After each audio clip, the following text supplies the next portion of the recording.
Friends too.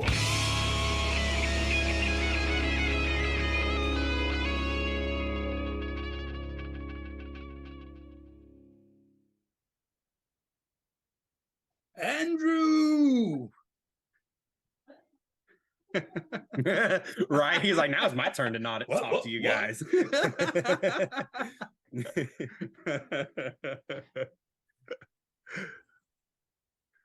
I think he's like the grand tour.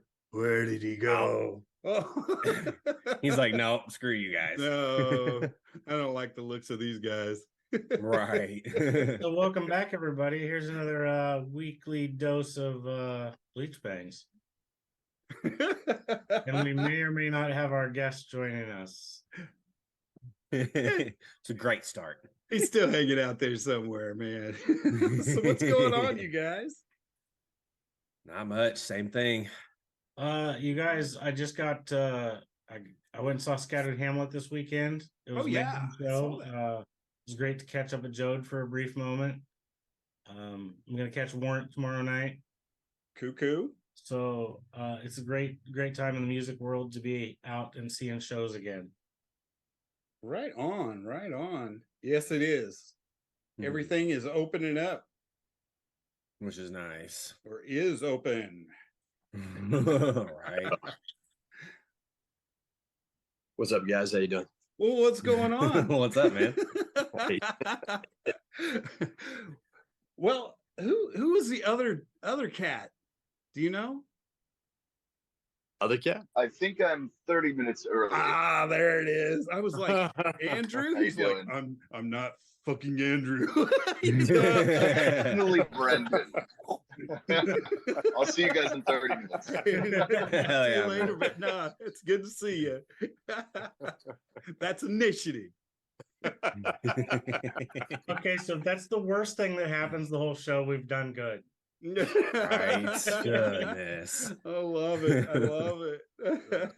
So welcome to the show. We are Bleach Bangs. Awesome. Just want to introduce ourselves real quick. My name's Randy, and I'm in Oklahoma City.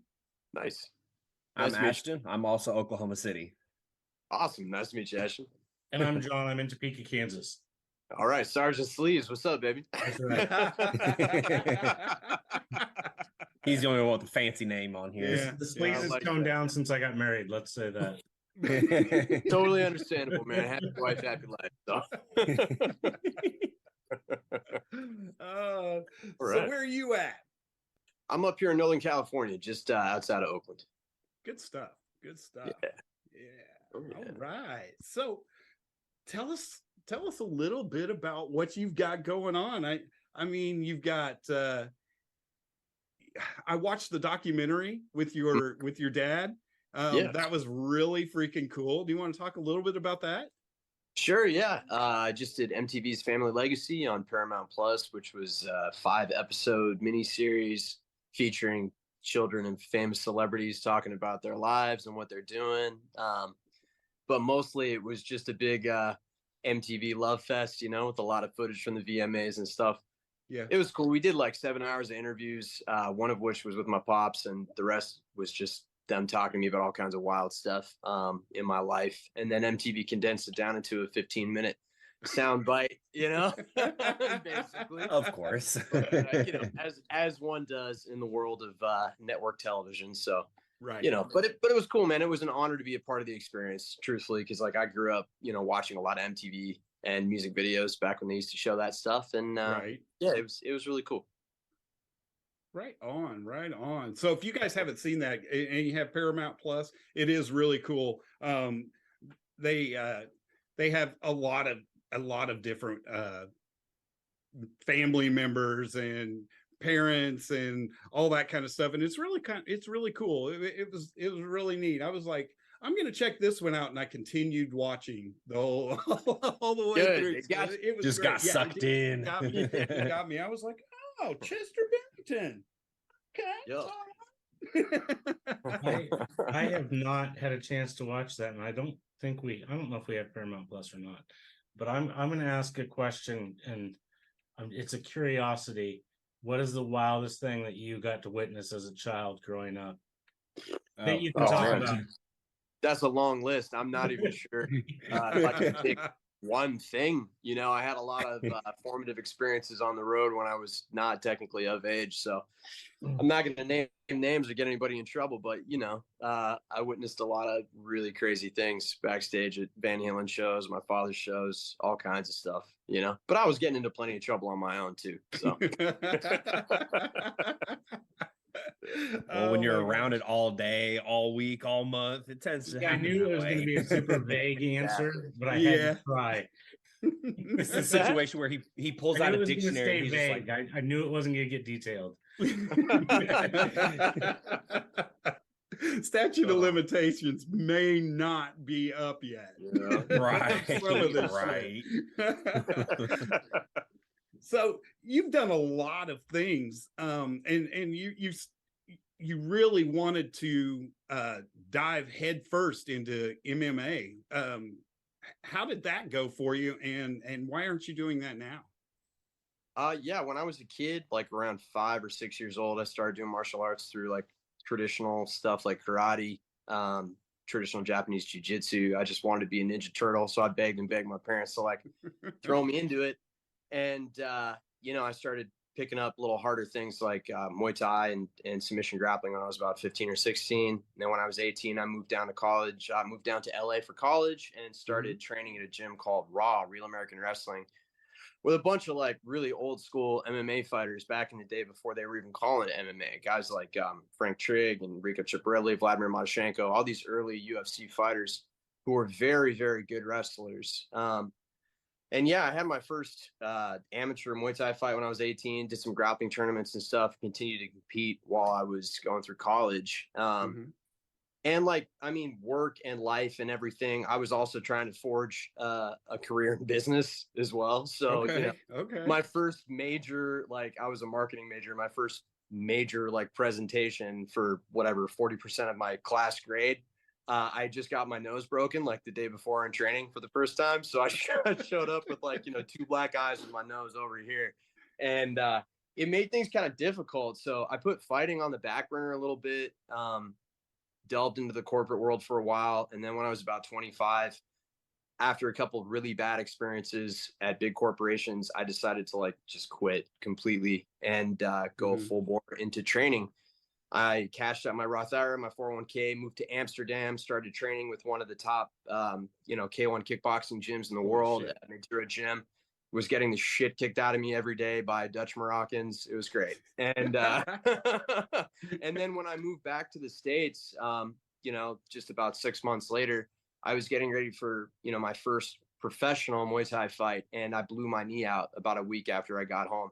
So, I had just completely trashed my corporate career, and I didn't have really any means of making money legally. So, so I decided to start training people and coaching.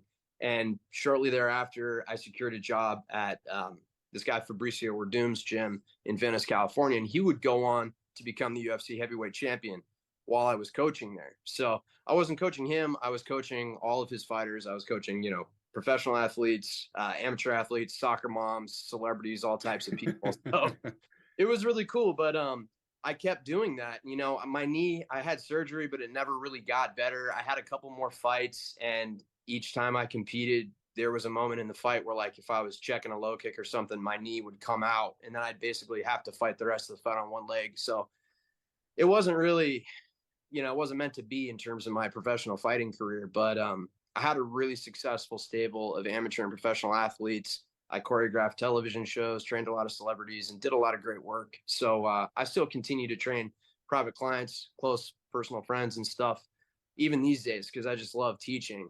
But yeah, in terms of my professional fighting career, sadly, my leg was just not cut out for it. The rest of me, I don't know. But wow, you're the real fucking deal, dude. That's insane. That's awesome. That is appreciate awesome. That is wow. I knew you had a little there, but I had absolutely no idea that you were that deep into it. That's impressive. Oh, man. Thank you. Yeah, no, I'm painting in broad strokes. I mean, there's a lot of great stories in there too. I spent the vast majority of my adult life coaching professional athletes. Like, one of my guys won several world titles in Muay Thai. I used to work with all kinds of professional MMA champs and stuff, and it was a really awesome, like, enriching experience, you know. But it's a really rough life. Like, my body's pretty broken. yeah. I can imagine. So when did music even become a blip on your radar? You would think it would be kind of young, but did you kind of in your mind going, I'm not going down that road, I'm not going down that road, I'm not going down that road? Okay. You know. Yeah. I mean, when I was a kid, I loved, I loved music my whole life. And I was in choir. I, played drums when I was a young teenager. I dabbled in all sorts of different instruments and stuff, but I never did it professionally because my dad was, like, vehemently against the idea of me doing any sort of music. You got to understand, when I was growing up too, he was coming out of, the whole backlash from leaving Van Halen or getting fired, depending on who you talk to. But, and it was just a mess. And I saw things firsthand, like just how toxic the other side of fame is and all that stuff. So I didn't really want any part of that. I wanted to forge my own path in my life. But, I picked up guitar when I was, like, in my early 20s, and, just for fun, and started jamming with some friends, had a couple little punk bands here and there, and didn't really think anything of it. And then, eventually the bug caught me, man. Some bad shit happened to me, and I started writing songs as a means of, like, coping with the things that were happening in my life. And it was really therapeutic, and I was playing open mic nights and just trying to do it, and then obviously everything, took off with me and Kelly Christopherson. And then after that, blew up in my face and I started doing solo stuff. The rest is history, man. I've just been grinding really hard, trying to make shit happen. So right on. I saw in there that the feeling that you got when you were on stage was something that you had never felt before and wanted to keep recapturing. I think that's how it just grabbed you and pulled you in, huh? Yeah, it was incredible. I mean, I contrast that with how it felt in my first, like, amateur Muay Thai fight, which was the feeling of sheer terror and wanting to get the hell out of there and get it over with as fast as I could, even though I continued to compete after that. It was the exact opposite when I played my first show. I was really worried that I was going to suck because I had never played a proper show in front of proper people who weren't just, like, wasted at a house party, So, right. So I was You're like, so good. Yeah, right. You never know. You're But, right. and it was in a foreign country and everything. And thankfully the audience was super supportive and receptive. And as soon as I got up there and figured out we didn't suck after, the first song, I was like, oh my God, this is amazing. And then, yeah, I mean, I think we played, like, about 15 minutes and I came off stage just wanting to play the whole night, Yeah, so just fucking high as hell. Just yes, sir. Yeah, so In a good way. Yeah, in adrenaline high. Awesome. So, I was looking at some of your music, and of course, I believe they played this the Red Light Appetite on that. Can you tell me a little bit about that video? It's really kind of cool. I was just like, found myself just sitting there watching it, and I was just laughing my ass off, just going, this is fucking awesome. Good. I'm glad you dug it. Yeah. I mean, I grew up like a huge fan of horror movies and B horror movies, and I love From Dusk Till Dawn. And I kind of always wanted to make kind of like horror suspense adjacent music videos. You know, I've done some stuff for my previous projects, but I like dedicated a little bit bigger budget than I normally would making a music video to getting this idea out. Because when Trev Lukather and I were writing this stuff, I was like, oh man, Red Light Appetite. As soon as we came up with the title, I was like, we got to make this video about vampires. It's easy, you know. This is too easy.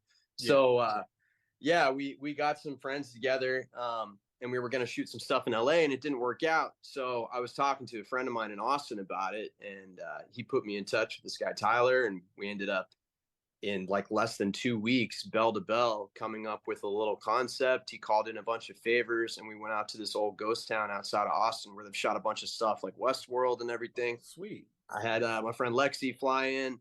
Tyler got that girl Tori Blake to come in and be the lead vampire. We had like some like Mexican biker gangs like come out and shit. It was so crazy, man. It all happened like that under a full moon and everything. It was really cool. So I basically just wanted to capture that feeling of like the kind of B horror movie, like From Dusk Till Dawn vibe with some cowboys and vampires, you know? Right on. Well, let's check out a little bit of it. All right. Yeah, sure. Sounds good. Well played, lead in. That was a very good one. Okay.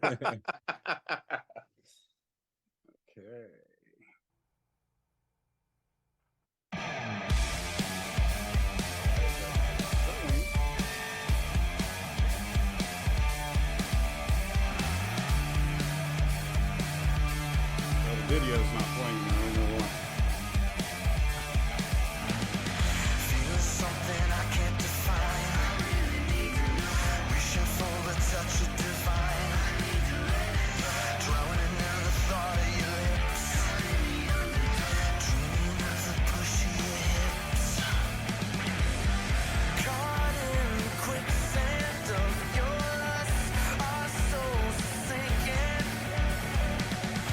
Caught in the web between us. Our souls are steaming. Grab the line 'cause we're up all night with the red light appetite. Ride the high as we're up all night with the red light appetite.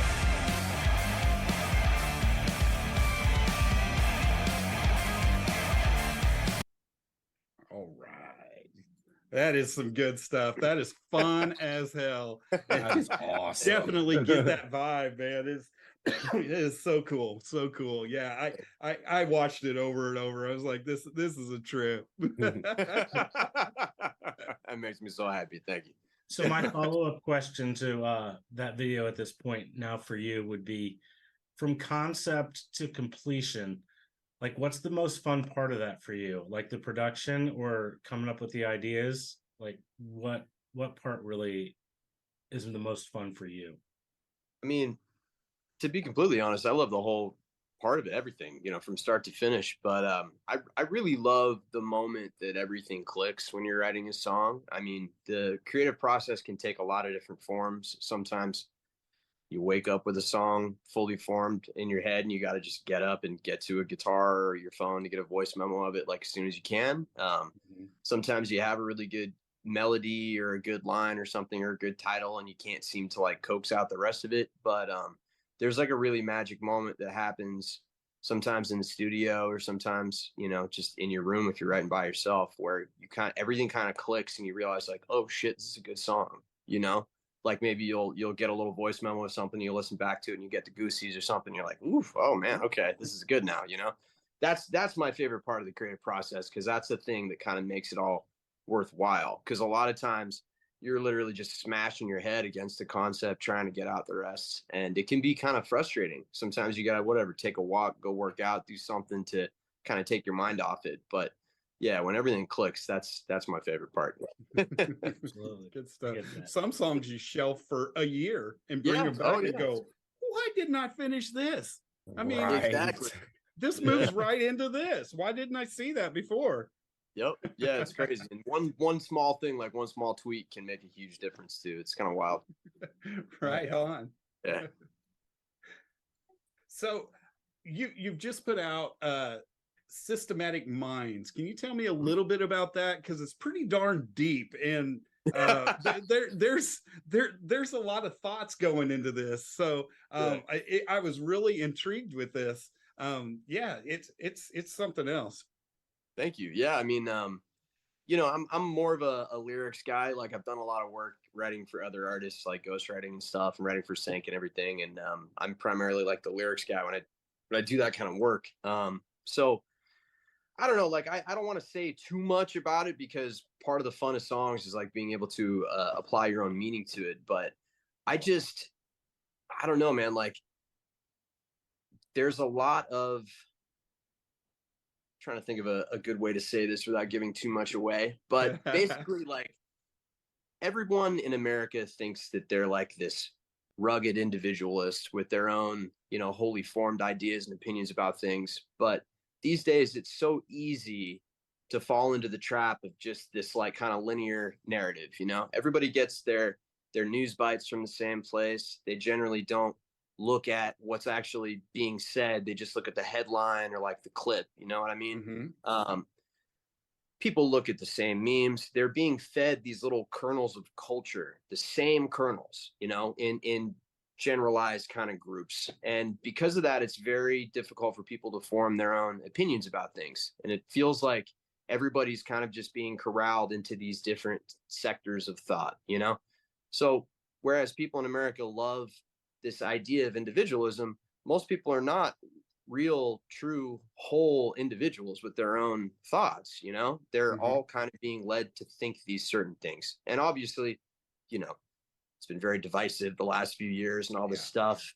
But that's kind of what this song was about to me when I was writing it, just about this kind of systemic ideology that everybody's being indoctrinated into, a lot of times like against their will, you know? It's like nobody reads the terms of service before you sign on for like whatever, you know, like Instagram or iTunes, whatever. You know, you're not gonna go through it, you know, line by line like a lawyer. So yeah. And that's kind of like why we started this podcast and everything. We were listening to the radio and it was the same songs over and over and over again. And the more you start looking into it, it's all of these bands and all these songs have money being pushed behind them, of course, forcing them on you. Even when you start out, you're like, oh my God, this song, I freaking hate it. 2 weeks from then, you're going to be humming it and you're going to be singing it and you're probably going to save it on your Spotify. It's insane just because everybody else did it and it just seemed like the right thing to do. And then I saw that you had said something along the lines of you think you have your own thoughts, but then if you were going to post something in your mind, you would go, what is everybody else going to think about this? What should I do that? Nope, I'm not going to post that. That may not, you know. And exactly. So I love this song and I love how you went into that. Like it just makes you think. It's like so true. So true. That's all I want to do too. Oh, sorry, go ahead. I feel like part of that at this point is when you post anything that's somewhat controversial, like you get blasted for the next month after it's happening, and you're just like, I just posted my thoughts. Like I don't care to engage in you after that. But and sometimes it's just not worth it, you know? No, it's never worth it. I mean, this is my thought on it. If someone who doesn't know you is going to come onto whatever your social media, this, that, or the other, and start, you know, talking a bunch of shit. First of all, like they might not have even interpreted things the way you were trying to say it because they read it, right? And there's no emotional context in reading something online, right? You know. And second of all, it's like if you have that much like personal bandwidth and time on your hands to talk shit to a complete stranger on the internet for something they believe in, I just feel sorry for you, man. You know what I'm saying? Like, get a hobby. Do something else with your time that's productive. Put something good out into the world, you know? But it just blows me away the amount of negativity that's online these days. There's too much of it. And I'm just like, man, go find something else to do. You know, try to enrich your life in some way. Yeah. I don't know. Yeah, absolutely. Absolutely. Just to kind of switch directions a little bit. So do you have a band? I'm seeing that it's the Midnight and Andrew Hagar and the Midnight Suns. Do you have yourself a band? And are you thinking of touring, or what do you guys, what's your plans for the future? Yeah, I mean, if you go on my social media, there's all kinds of videos of me and my band performing and stuff. Okay. And we've been a band for, just about a year now. And we've Mhm. played, we played a few shows here and there. We played mostly local shows in California, smaller stuff, a few times opening up for my pops. And I'm in between managers at the moment, so I've been kind of talking to some other booking agents, trying to figure out what's going on. I used to be represented by CAA, but our booking agent left, so I'm kind of just in the middle of figuring some things out with that. But that said, we do have some pretty big plans for 2024. There's a really big tour opening up for a very large artist that we're getting Yes. on, so that's pretty cool. But in the meantime, for the rest of the year, we have like a smattering of small dates throughout the fall, mostly in California. We're trying to get over to the East Coast for a few dates too. Been talking to some Okay. promoters out there, but for the most part, just going to continue releasing singles. We got the EP coming out at the end of this month. If my guy that does the art ever gets the art to me, I love him to death, but sometimes he takes a long time. So It's a process. Yeah, it's a process. It's like the music's all done. I'm literally just waiting on the artwork. So, but the glorious life of an independent musician, Yeah. Right. But yeah, no, I'm just gonna continue releasing music and play some shows here and there, and just have fun with it. There's no pressure. We don't have a label breathing it down our neck telling us what we got to do. So Right. That's true. yeah, I have a double follow-up question for you. yeah. The first one is for 2024. Are you opening up for Kiss? I wish. I love Kiss, but no. I think Ashton just left us because and the other part of the question is, do you have a website or your social media that you want to pimp out there that if somebody's looking to follow your stuff, that's where they would go?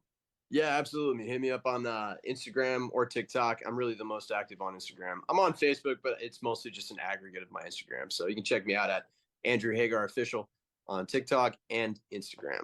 And then it's just, Andrew Hagar on Facebook. Wonderful. Killer. Did you notice that he did the thing that we absolutely love? We've got some plans, and we can't talk about them yet. Yeah, we love that. It's like, yeah. Like every show that comes up, we're like, yeah, but I can't tell you. And we're like, we know. Every time. But when One you time can we're gonna tell get us- lucky and they're gonna be like, oh well, here's an exclusive. First Yeah, when time you saying can it. tell us, call us and tell us. I wish I could. I wish I could. No, Right. I totally get it. Totally get it. Things are so volatile. Oh my God, yeah. You These never days know. it's hard to do anything now. It's like, yeah, Mm. it's a challenge. But it's it's Oh, all yeah. worth it in the end. So Absolutely. Very, very true. Well, I would love to see you out. We're kind of in the middle. We're not on the East Coast and we're not on the West Coast, but we would still love to Right. have you. You gotta go through the middle to get to the other side. That's what I'm right. Yep. We will be Little playing a pit lot stop. of shows around, probably around the Midwest, the middle of the country and stuff too. That's where a lot of the rock and roll fans are. So we'll be Right there. on. Yeah. Well, we'll definitely be following everything that you're doing. Like I said, check him out. More active on Instagram than Facebook. Okay, we'll make sure that we're hitting that up. Thank you. Especially 2024, man, because Yeah. gonna be on the move. Oh Yeah, yes, that's and it'll gonna be be here before we awesome. know it. Hell yeah. Right. Hell yeah. Yep. All right. Well, thank you so much, Andrew. It was an Absolutely. absolute pleasure. Likewise. And can't wait to see what you got coming, man. Absolutely. Awesome. Thank you guys so much for your time. I really appreciate it. It's no problem. Awesome. Have a good Have a evening. good one, man. You guys too. Thank you. Later.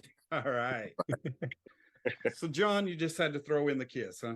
I absolutely Right. did. Every Inevitably. damn show, he's got to mention Kiss about something. At least be like low key about it. Don't just throw it in there. Like no, just but no. I used to be subtle about it, and now I'm like, nope, it's gonna happen. I could have just just been the all like, aggressiveness of that. I got slapped by that one from over here, and I was like, ugh, That was pretty good. this dude. hey, would that have been subtle enough for you? Right? Just like hold up the cup. Are you going on tour with any of these bands? There you go. So Good everybody, that Lord. was Andrew Hagar. I know the link is out there on the page to his website or in the chat comments. Go check Yeah, it I out. just figured his website, because I had his Facebook and his Instagram pulled up, and then I saw he had the website. Website has everything. So I'm like, I'm just gonna hopefully- do that. Sweet. Now, hopefully, we'll have our other guest that called in early be pretty as prompt at 7:30. We have about a minute for that to happen. We'll see. He How he that could have goes. stuck around and hung Heck out yeah. for a while. yeah. It'd be kind of cool, and I'm pretty sure he wouldn't have complained to be talking to Andrew. And that was pretty wild. I mean, it's like Andrew, he's like, what? He's like, Right, "Shit." right. That was hilarious. Used to people being like an hour late, not 30 minutes early. So Yeah, I'll love take it. that. Love it. And Christy Um, said it, John, it doesn't count if you do it yourself. I don't care. It counts. He said I was just trying to see if that's who he was going to tour with. So One of these days, I'm just gonna like have a kiss sticker like right here on my guitar. Just wait for someone to notice. I could bring you one. I could bring you one. Of course you can. I do want to throw in one little tidbit of news. Rob has left Volbeat after 10 years. What? See, Really? there's news for you. Oh Yeah. wow. Rob is no longer with Volbeat. He was also formerly in Anthrax before that, Mhm. so maybe he gonna jump back over to Anthrax and play some thrash again.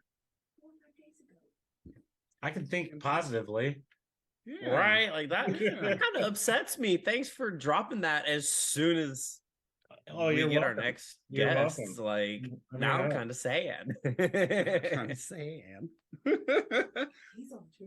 So what's going on? How's Can it you going? hear it? Oh, okay. So you All said right. Rob just left Volbeat? Yes. Oh, He's say like, why, or is it just he was like, you know I what? didn't- See ya. I didn't read the whole thing. I just saw the little clip and I was like, oh, it's okay because I didn't feel like he fit into that band anyway. Coming from Anthrax going to Volbeat, it didn't make sense to me. I don't know. But I'm Have also you a heard huge the Anthrax old fan. I Volbeat? thought he did great. He killed it though, man. He But I'm a was huge great. Anthrax fan, so I think, saddened by his departure. You're biased. Yeah, a little bit. I'm probably biased. That makes sense. I knew him from Volbeat before I knew him from Anthrax, so that's I might be biased too. Anyways, moving on, since we're not talking about Volbeat, we're talking about the Nocturnal Affair. Yeah. Well, we'll kind of introduce ourselves. I'm Randy. I'm in Oklahoma City. I'm Ashton. I'm also from Oh, Oklahoma cool. City. We were just there. Hell I'm yeah. Don. I'm in Topeka, Kansas. Yes, you were in Cool. Chickasha opening with Smile Empty Soul, correct? Yeah. Yeah. It's a really nice place. John, they were at the How's that I place we went? believe so. I believe so. That's a nice place. I like that place. It has the upstairs. Is it the same one? No. Sorry. What was that? Is it the one that has the upstairs and everything up there, and then the stage is down on the bottom and Legends. Yes. Yeah. Legend? Okay, yeah, that's the name of it. I was like, surely that's where they were, because that's where else could they be in Chickasha, Oklahoma? I don't know, a barn and a random farm. Been there, done that. Well, yeah, Down. As long as people show up, let's go. hell yeah. Hell Not yeah. wrong. So what's going Are on? you guys coming out to the Tulsa show? What's that? You guys coming out to the Tulsa show? I didn't know you were having a Tulsa show. When is this? Right before our last show, which is in Little Rock, Arkansas. Nice. Well, I'm So it should be the definitely 16th, I believe, in Tulsa. hell Yep, yeah. June 16th. That's awesome. Mhm. Yes. We're definitely going to try to put that on our calendar. What is that? For A sure. Sunday? Ooh, Awesome. I might be able to That's- squeeze into that That's one good too if y'all stuff, go. Yeah. Hell yeah. We'll definitely be down there That would be cool. if we can get everything to work. We just couldn't make it out there on this last one. It's an hour and a half from our house, and then it's like work. We're like shit. But that Tulsa one may They just took really happen. good care of us, though. That they know how to party and chit chat. They do. Yeah, that's for sure. Yes, they do. Oh funny. my goodness. So let's talk about everything that you got going on. You look like, are you on a tour bus right now?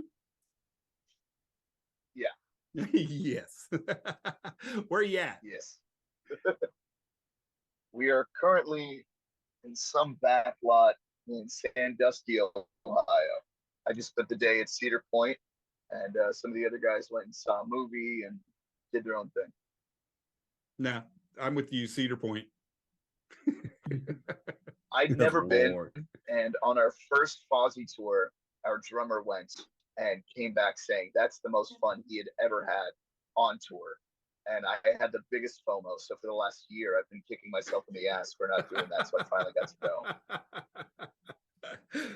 go. Better late than never, I guess, on that Hell one. yeah. So let's talk about Fozzy.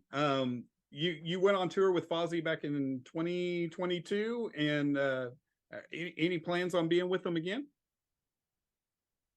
So we went out with them in 2022 Mhm. after being on their cruise in 2021.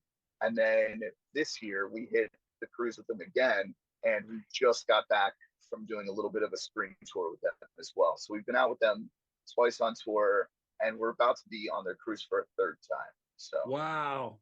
Rich Ward's my Wow. man. I love that guy to death. Rich is a sweetheart, dude. He He's is so down to earth fucking and awesome. just so genuine. Yeah, and he gets up there and he kills it every night, twice a night, 5 nights a week, like insane. You know, if it says they're doing 15 shows in a month, they're technically doing 30 because VIP gets about 5 songs before the actual show. So Holy they're shit. working their asses off. Awesome. Yeah. That is Yeah, man, impressive. So how much more on your tour do you have now? Are you guys getting towards the end of it, or what do you got left? I think we have about 10 shows left, Okay. 9 shows left. I think we have 7 in a row, a day up and 2 shows. That would be 9 shows. Sweet. Oh, geez. Yeah. June 8th, be 9th, interesting. 10th, 12th, 13th, 14th, 16th, 17th. Good Lord. You guys are just, Insane. can you guys sleep in one of Yeah. these days? Good Lord. It's it's interesting. I've never done 7 in a row. The most I think I've done is 6 in a row.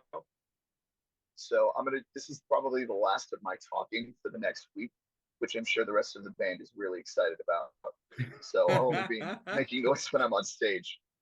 That's exactly what I was thinking. I was like, man, usually you've got to take care of your voice, and the stupidest things like somebody coughing around you, it can be detrimental, and it just shaking people's hands, yeah. just being courteous and just being open is it's just so hard to do, because I get it and I understand why you don't talk.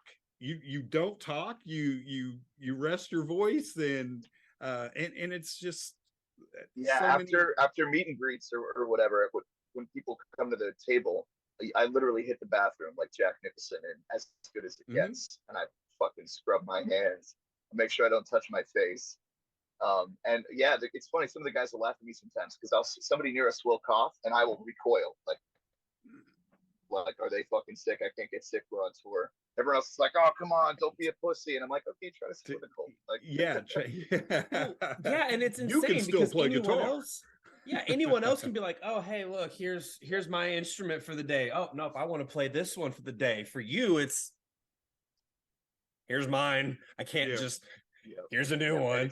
it's not just how I talk, it's how I sleep, it's what I eat, it's what I drink. So like today we go to Cedar Point and I get to go on these coasters and I couldn't scream. So it was a lot of me just going on one of them. I was saying out loud again and again and again, I cannot scream, I cannot scream, I cannot scream. Because if I didn't, I would have been hollering. It was so much fun. So all the videos are me going, or the pictures that they get at the end of the ride. Oh my gosh. Oh, that is insane. So how do you guys go about writing a song?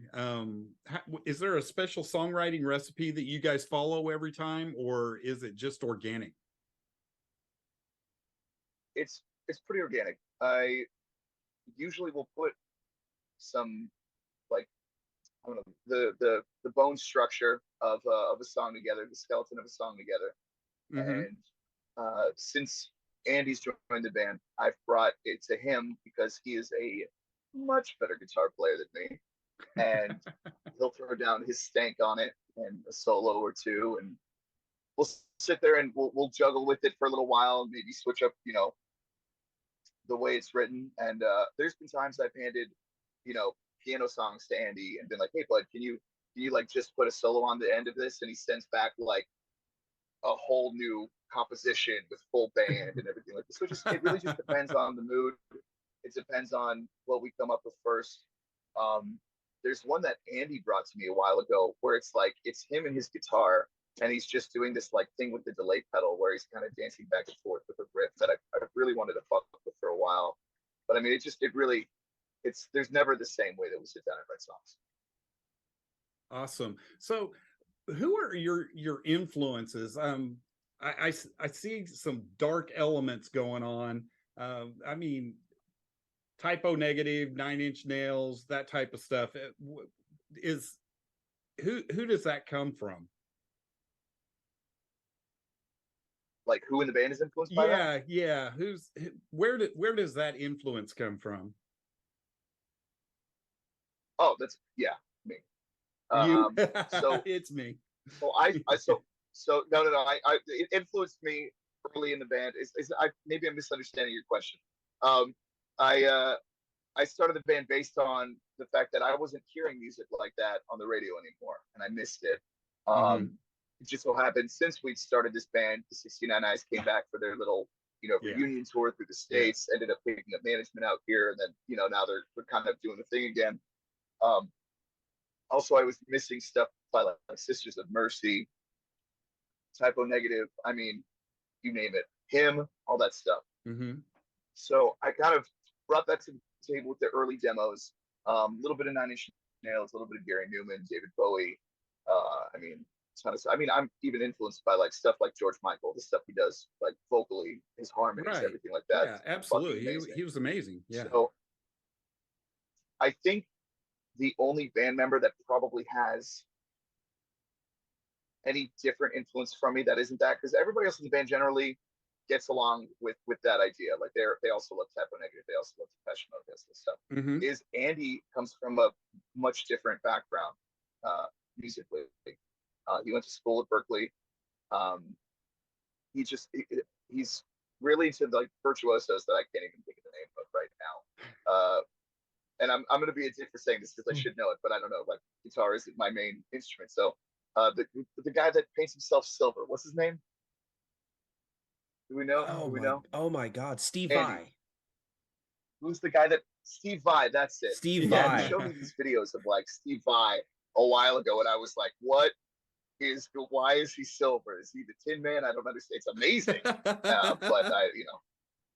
I don't get it. First, like I wouldn't sit down to listen to it, but like then Andy shows up and he's like, "Hey, check this lick out," and I'm like, "Oh my God, that's my favorite style of guitar playing." So I literally saw this guy play at the Shine Saloon in Las Vegas a decade ago, I think this year. And the way he just does things is so different than what I'm used to. I was like, "This is my band one day. He will be mine."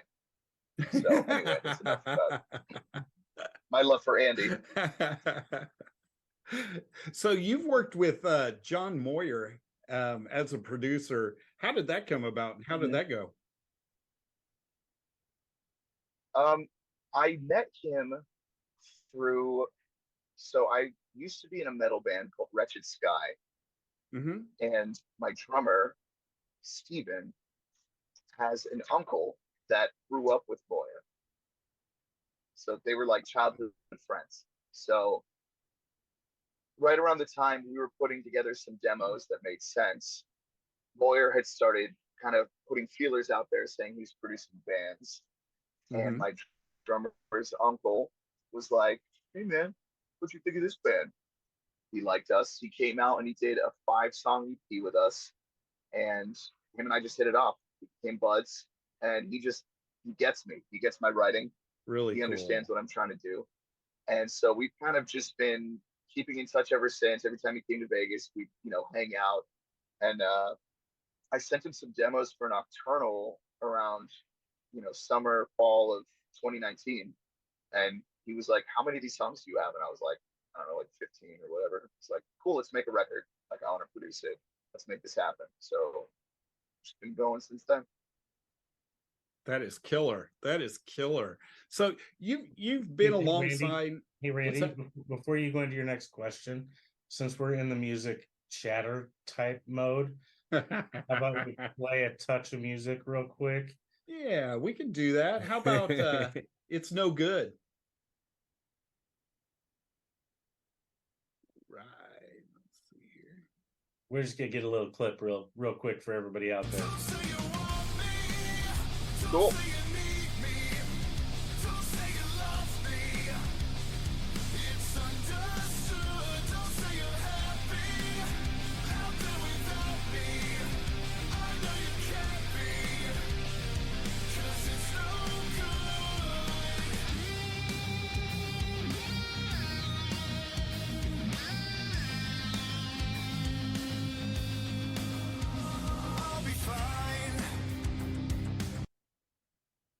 Right. Yeah. Man, you guys look awesome out there. That looks like a good time. It was a blast. That was shot by our good friend Jessica, who does she helps us with our TikTok stuff and just footage on tour. She does a lot of stuff for Fozzy like that too. She's just extremely talented. Very, very cool. Yeah, it's really, really good. I watched it in its entirety before we actually got on here. I'm like, this is really good. And where was that one shot at? I'm sorry? Where was that shot at? That video? So that was footage from every show we played at our last Fozzy tour. Oh, very cool. So that was every city. So we kind of gave the crowd a chance to be in the video if they wanted to. And we were very, very spoiled on that tour. People were so amazing. That's awesome, though. That's good stuff. So is there one place that everybody can go to find your music, find out about your tour? Where is the one-stop shop, if you will? We try to keep, I know a lot of people don't focus heavily on websites anymore, but we try to keep our website up to date. So it's just our band name, thenocturnalaffair.com. But, anywhere from Spotify, YouTube, Instagram, Twitter, Facebook, and all the links are on that site. So I guess the site would be the best route to go. Okay. It's all up there. Awesome. So any plans for some new music coming out? I mean, are you guys writing? Are you continuing to write? Can you write on the road? I started writing on the road more on this tour. I brought my laptop with me finally, and I just got this new program called, well, it's not a new program, it's new to me. shown to me by a friend called Odin 2, and it's a guitar emulator. So it uses the piano roll on your recording software, and depending on what you click to choose the note, what velocity is it's at, which however hard you want the note to play. It can be a specific note on the guitar, it can be a palm mute, it can be a harmonic. So I'm able to program guitars without having to like hold an electric on the bus, right, while we're moving around and everything's happening. So I've messed with that maybe twice in the last month, just because I'm so busy with everything else. So when I'm home, I write every day, whether it's a riff or a chorus or vocal melody, whatever it is. I try to wake up in the morning, have breakfast, do that. So really cool. Yeah. Aside from that, we've got about 14 unreleased songs, I think, waiting to go. Oh, yeah. Wow, that's a good backstock too. Heck yeah. A lot of people just cannot ride on the road. They just need to be at home, comfortable and in their own element. But that's really cool that you're finding new ways of trying to make it work, because let's be honest, there's no downtime for a musician anymore. There really isn't. If you're not producing something, you're going to get behind. Yeah, absolutely. And the funny thing is, on the road, I find myself being more inspired to write. Like I find myself, singing riffs in my head or melodies or something coming up. And I do write down a lot of lyrics when I'm in my bunk, or when, it's the convenience though of having to go through all of the luggage, all of my stuff, pulling out my laptop, maybe having a spot to sit on the bus, not being called to go do something else or whatever, or just being able to get the focus, because everyone wants to talk to each other while we're out on the road, and sometimes it might just look like I'm on my computer. So somebody will just sit down, so with this today, with the coffee, with the this, and maybe whatever. And I'm just like, yes. And then you keep working, and they're like, oh, so what are you doing later? This, and you keep getting interrupted. Totally get it. It's not a bad thing. It's not a bad problem to have. You know what I'm saying? Like, I'm not complaining. I'm very grateful that I'm able to tour and have this experience, and like the fact that I'm even in a bus right now at the level that we're at, I'm very grateful. So that is awesome. That is awesome. Well, is there anything else that you'd like to throw out there and let anybody know? I believe we have an EP to follow up this single release coming out this fall. Yeah. We finally got something spicy. Yeah, we finally got some. That sounds There's a exclusive. little zest. There's a little spice on it. I love it. I believe there has already been a PR release about that, so maybe I can say talk about it, or my management will slap me on the hand. We're gonna get a message later, just like, hey, can you like edit that out? Yeah, can you take that out? There's nothing coming. Big censored square. The whole time it's happening. I met a recent interview I did.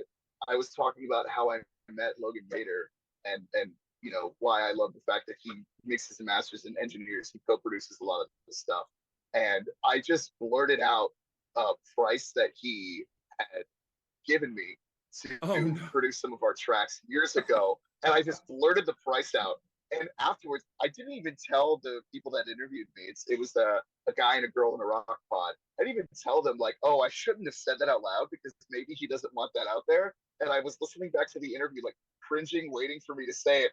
And they totally put a guitar squeal over how much money I said. That's awesome. He charged us originally.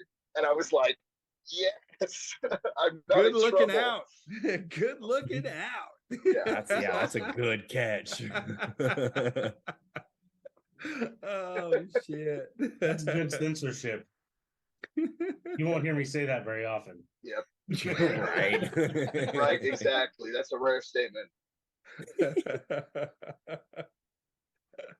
Oh wow. So I am definitely going to try to make the Tulsa one. I did not see that on on your list, man. That's really cool. I would It's gonna be fun. definitely, especially you said it's a Sunday, Ashton. No, it's a Friday. Uh-oh. I was looking at Oh, wrong number. You're gonna have to forgive me if I don't speak very much. That will You're be good. shows. I don't. That'll be show 8 of 9 that we have left, and I might be considering my voice. So if you want to talk to us about anything, I'll probably just throw you off. But it's one of the other guys in the band. I was gonna Don't, say don't that's think what I'm they're like. there Don't think I'm for. like. No. Yeah, I just want to talk to you. Yeah. I've learned to not take offense from a vocalist. Right. It's very common. There's Well, gotta be a story behind that. I want to hear. well, we're definitely going to try to make it down there to Tulsa to see you, because I really wanted to go and see you up in Chickasha, but it just wasn't in the cards. But now we get a second chance, so coming at you. It'll be fun. Awesome. Good stuff. Well, thank you so much, and enjoy the rest of your tour, man. Hell yeah, man. Thank you for having me. You See you bet. guys later. Have a good one. Absolutely. Later, man. See you guys. Bye. Bye. So everybody, that was the Nocturnal Affair. Go check them out. The link is on the chat if you want to find them. It is thenocturnalaffair.com. I don't have any other fun notes because I already brought you guys down about the Volbeat thing. Yeah, that kind of Pretty hurt. much. Yeah, I that already- was in the blue. I already made Featuring sure my I got kid in in my the corner. weekly kiss mention. Mhm. I told you guys a bad joke before the show. Well, I was All about my- I was all my about boxes to are checked. I was about to say, if you want to sell that joke, that would be. I don't want to tell it now. Oh, come on, John. I had a bad delivery. I don't think it worked well. Like I didn't even get the from you guys. You were just like, So Dude, well- you had me repeating the punchline 10 minutes later. well, no, because before the show started, we got cut off by your music, but he was talking about how he wanted to start up a bee farm. So I kind of want to hear the rest of that story. I don't want to do it. Oh, that was John. even Anyway, a good So setup. anyway, we're gonna start up like a bee colony so we can make our own honey. That's really cool, though. I'll just tell it. It's you got to get your starter like bees. So you got to get like a dozen to start a colony, I guess. Mhm. So when I got my bees, I looked through and counted them, and I told them, I said, "Hey, I ordered a dozen. There's 13 here," and they're like, "Yeah, that one's a freebie." It's just as painful. I know. Second time around. I'm so I glad tried you to did play it, though, John. I'm so glad you did it. I was like, man, I even tried to give it a smooth setup and everything to where people like drop their guard and they're just like, oh, like cool bee colony. And then like, really? No, I 10 minutes later, I'm going freebie. Good Lord. Oh my God. All right. Yeah. So, do you guys have any other cool news? Like, other than I ruined your day with my news, so I won't do that again. Apparently, we did go to Tulsa, and we went and saw Trivium and Beartooth, which was really cool. I'm telling you, Christy warned me that Beartooth is like balls of freaking just energy all over the place. And tell you what, he is all over. And it kind of reminded me of like Kicks, he's just running all. I'm like, what the hell, dude? How are you not out of breath? How do you do this? And it's just insane. So really good show. We just did a review for that. Chrissy's got all the pictures up, and so go check it out at bleachbangs.com. Trivium and Beartooth and these cats. They're really good. They're really good. Really good. They're on Octane right now. So I did kind of talk to the lead singer after the show, gave him one of our cards, and he's like, "Hey, hit up our management, and maybe we can come and talk to you." So Excellent. Right on. yeah, That's what those cards That'd are be a cool for, right one. there. Boom. exactly. Now, if only you had a Bleach Bang shirt. I've got a bleach bang shirt. He has Why one. didn't you wear it? I have You got one. you got to advertise 24/7. Anytime you go to a show, you got to advertise. I was advertising for them. Come on our show.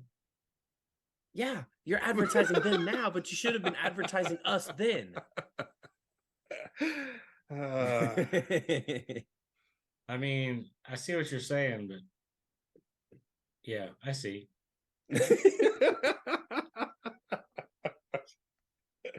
Freebie. But you're from like Oklahoma and you're advertising for Kansas, so I mean, I don't have a comeback for that right now. So Are you from Oklahoma though? technically, no. I mean, I'm from Kansas. You've transplanted, bro. My birth certificate is a Kansas birth certificate, I not get one it. of those ugly Oklahoma ones. I get it because my birth certificate is not from Kansas, so I understand where you're coming from. I get it. Right. I am the same way. Wow. Oh, killer. That's a new topic for us. Right. I don't think we've ever gone this route. All right, gentlemen. You about ready to play this out? Yeah, I just want to say another huge thank you to Andrew and the Nocturnal Affair for joining us this evening. Absolutely. And It was a good Randy's going to evening. cue up some exit music. We'll see you guys in 2 weeks.